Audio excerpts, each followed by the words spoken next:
Hello everyone, welcome to my channel Shilpi's cooking world. আশা করছি সবাই ভালো আছেন। আজ আমি ঝরঝরে ভুনা খিচুড়ির রেসিপিটি আপনাদের সাথে শেয়ার করব। আর আমার এই রেসিপিটি ফলো করে যারা নতুন রাঁধুনি আছেন তারাও খুব সহজে ঝরঝরে ভুনা খিচুড়ি রান্না করতে পারবেন। আশা করছি রেসিপিটি সবার খুব ভালো লাগবে। রেসিপিটি ভালো লাগলে আমার চ্যানেলটি সাবস্ক্রাইব করে পাশে থাকা বেল আইকনটি ক্লিক করবেন।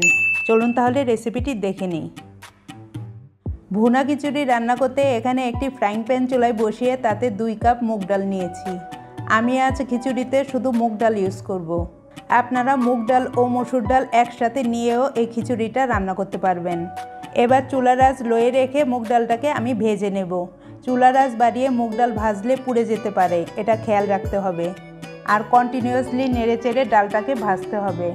মুগ ডালটার কালার যখন চেঞ্জ হয়ে যাবে এবং মুগ ডাল ভাজার সুন্দর অ্যারোমা পাওয়া যাবে তখন বুঝতে হবে ডালটা ভাজা হয়ে গিয়েছে।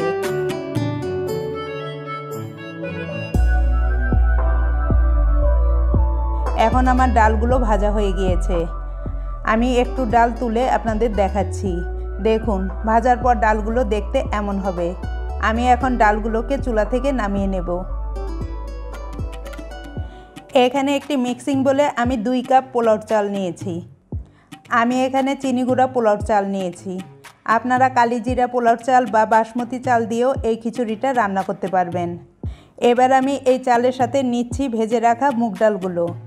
আমি এখানে 2 কাপ চাল ও 2 কাপ ডাল নিয়েছি।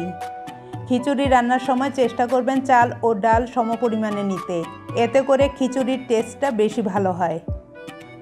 এখন চাল ও ডালগুলোকে একত্রে ভালোভাবে মিশিয়ে পানি দিয়ে ভালোভাবে ধুয়ে নেব। ততক্ষণ পর্যন্ত এগুলোকে ধুতে হবে যতক্ষণ না চাল ও ডাল থেকে পরিষ্কার পানি বের হয়। চাল ও ডাল ধোয়ার পর আমি এগুলোকে আধা ঘন্টা পানির মধ্যে ভিজিয়ে রেখে একটি ছাঁকনি দিয়ে চাল ও ডাল থেকে পানিটা ভালোভাবে ঝরিয়ে নেব। এবার একটি হাঁড়ি চুলায় বসিয়ে তাতে দিয়ে দিচ্ছি 1.25 কাপ তেল। আমি এখানে সয়াবিন তেলটা নিয়েছি। আপনারা সরিষার তেল দিয়েও এই রান্নাটা করতে পারবেন। তেলটা গরম হলে এতে দিচ্ছি 5-6টি আস্ত শুকনো মরিচ, 3টি তেজপাতা, 3 টুকরা দারচিনি, 4-5টি এলাচ আর দিচ্ছি 4টি লবঙ্গ। এখন এগুলোকে একটু ভেজে নেব। গরম মশলা ভাজার সুন্দর অ্যারোমা বের হলে দিচ্ছি 1 কাপ পেঁয়াজ কুচি। এবার পেঁয়াজটাকে আমি মিডিয়াম আঁচে ভেজে নেব। পেঁয়াজগুলোকে আমি বেরেস্তা করব না। পেঁয়াজগুলো হালকা ভাজা হলে দিচ্ছি 1 টেবিল চামচ আদা বাটা ও 2 চা চামচ রসুন বাটা। এখন আদা ও রসুনটাকে আমি পেঁয়াজের সাথে ভেজে নেব। আদা ও রসুন থেকে কাঁচা গন্ধটা চলে গেলে দিচ্ছি সামান্য পানি। আমি এখন গুঁড়া মশলাগুলো অ্যাড করব। দিচ্ছি 1 চা চামচ হলুদের গুঁড়া, 1 চা চামচ লাল মরিচের গুঁড়া। আপনারা ঝালের পরিমাণটা আপনাদের টেস্ট অনুযায়ী বাড়িয়ে বা কমিয়ে দিতে পারবেন। এবার মশলাগুলোকে একত্রে মিশিয়ে দিচ্ছি পরিমাণ মতো লবণ। লবণের পরিমাণটাও আপনারা আপনাদের টেস্ট অনুযায়ী অ্যাড করবেন। এখন মশলাগুলো ভালোভাবে কষিয়ে নেব। মশলাগুলো এখন ভালোভাবে কষে গিয়েছে, তেলটাও মশলার উপর উঠে এসেছে। এ পর্যায়ে দিচ্ছি আগে থেকে ধুয়ে পানি ঝরানো চাল ও ডাল। এবার চাল ও ডালগুলোকে ভালোভাবে মশলার সাথে ভেজে নেব। যত ভালোভাবে এগুলো ভাজা হবে খিচুড়িটা তত ঝরঝরে হবে। চাল ও ডালগুলো এখন ভালোভাবে ভাজা হয়ে গিয়েছে। এখন আমি গরম পানি দিচ্ছি। আমি এখানে চাল 2 কাপ এবং ডাল 2 কাপ, মোট 4 কাপ নিয়েছি। এজন্য আমি গরম পানি মোট 8 কাপ দিয়ে দিলাম। আর অবশ্যই এখানে গরম পানিটাই ইউজ করতে হবে। এবার চাল ও ডালগুলো পানির সাথে মিশিয়ে ঢাকনা দিয়ে ঢেকে মিডিয়াম আঁচে কিছুক্ষণ রান্না করব। কিছুক্ষণ পর পানিটা চাল ও ডালের সমান হয়ে এসেছে। এ পর্যায়ে খিচুড়িটাকে ভালোভাবে আমি নেড়েচেড়ে দেব।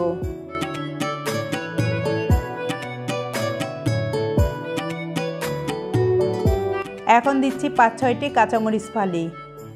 কিশমিশ দিচ্ছি 1 টেবিল চামচের মতো। এটা অপশনাল, আপনাদের হাতের কাছে কিশমিশটা না থাকলে এটা বাদ দিতে পারবেন। ঘি দিচ্ছি 1 টেবিল চামচ। এখন সব কিছু একত্রে মিশিয়ে চুলার আঁচ লোতে রেখে ঢাকনা দিয়ে ঢেকে দমে রেখে দেব 15 থেকে 20 মিনিটের জন্য। আর এই পর্যায়ে আমি এই হাঁড়ির নিচে একটি তাওয়া বসিয়ে দিয়েছি। 20 মিনিট পর আমি ঢাকনাটা খুলে নিচ্ছি। এখন আমার খিচুড়িটা হয়ে গিয়েছে। দেখুন, খিচুড়িটা কত ঝরঝরে হয়েছে আর হাঁড়ির নিচে একটুও খিচুড়ি লাগেনি। এখন আমি খিচুড়িটাকে চুলা থেকে নামিয়ে একটি সার্ভিং ডিশে সার্ভ করে নেব। এই তো খুব সহজেই তৈরি হয়ে গেল আমার ঝরঝরে ভুনা খিচুড়ি। এটার টেস্টটা এক কথায় অসাধারণ। আমি এই খিচুড়িটাকে ভুনা চিকেনের সাথে সার্ভ করেছি। আর এই ভুনা চিকেনের রেসিপিটি আমার চ্যানেলে অলরেডি দেয়া আছে, লিঙ্কটা ডেসক্রিপশন বক্সে দেয়া থাকবে। আশা করছি আমার এই রেসিপিটি দেখার পর এখন থেকে আপনাদের ঝরঝরে ভুনা খিচুড়ি রান্না করতে কোনো অসুবিধা হবে না। বিশেষ করে যারা নতুন রাঁধুনি আছেন তারাও খুব সহজে পারফেক্টভাবে এটা রান্না করতে পারবেন। রেসিপিটি ভালো লাগলে লাইক, শেয়ার ও কমেন্ট করে সাথেই থাকবেন। পরবর্তী রেসিপি দেখার আমন্ত্রণ রইল। আজ এ পর্যন্তই। ভালো থাকবেন এবং সবাইকে ভালো রাখবেন। বাই।